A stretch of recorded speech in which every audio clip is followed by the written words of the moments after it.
This is the first Sunday in Advent.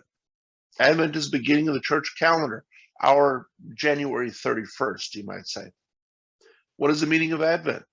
Well, Advent comes from the Latin adventus, meaning coming. In the Christian church, it's a period of expectant preparation for the birth of Jesus Christ. Since Jesus' ascension into heaven, it's also preparation for the second coming of Christ. In the gospel, Jesus tells his listeners of his return and how they will, quote, see the Son of Man coming in a cloud with power and great glory. Now, this isn't the first time or the only time that Jesus tells of his return. You can imagine how his listeners were so anxious for the return of the Messiah. You gotta imagine, life was short and hard. The Jews were always either occupied by some country or at least under threat, either externally or internally. And in Jesus' day, Israel was under occupation by the Romans.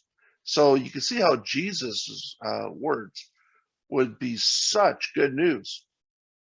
We Christians have been in Advent since Jesus' ascension into heaven 2,000 years ago. We've been expectantly waiting for him.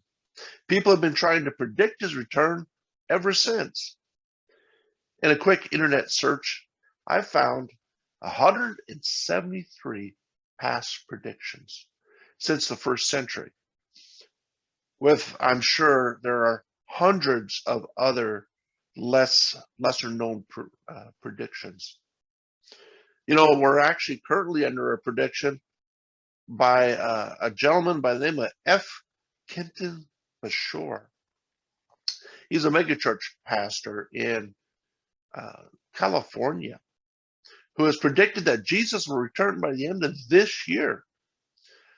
There's also many other predictions that will be extending for the next hundreds of thousands of years into the future. As I said, people have been trying to predict the end of the world and Jesus' return ever since the day Jesus ascended. I've been told by many people that we're in the end times. My reply to them is, yes, we absolutely are. Messiah has already come for the first time, and we're only awaiting his return. And I've been waiting, we've all been waiting for 2,000 years. So when's it going to happen? I don't know. Even Jesus admitted to not knowing. But about the day and the hour, no one knows, neither the angels of heaven nor the Son, but only the Father. So if Jesus doesn't even know, then what are we possibly to do? Well, Jesus tells us, be on guard so that your hearts are not weighed down with dissipation and drunkenness and the worries of this life. And I think that's a big one right there, the worries of this life. And that day does not catch you unexpectedly like a trap. Then he goes on to say, be alert at all times, praying that you may have the strength to escape all these things that will take place and to stand before the Son of Man. The theme of Advent is exactly how we should live our lives every day. Not in the mindset that our world is just going to pot, but to live life in hopeful expectation. We're not living in God's kingdom yet, but it has come near to us in Christ Jesus. It's impossible to know when Jesus will be returning and finally take us all home again to be with him. It might happen today, it might happen tomorrow, or maybe that California preacher's accidentally got it right, and it'll happen here at the end of the year. I can tell you, though, that Jesus says he will come when we least expect it, like a thief in the night.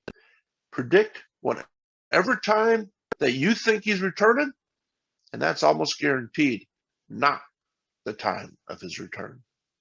Until then, live your life in the certain knowledge that you are loved beyond measure. Spread that love to others They need Him more than you could possibly imagine.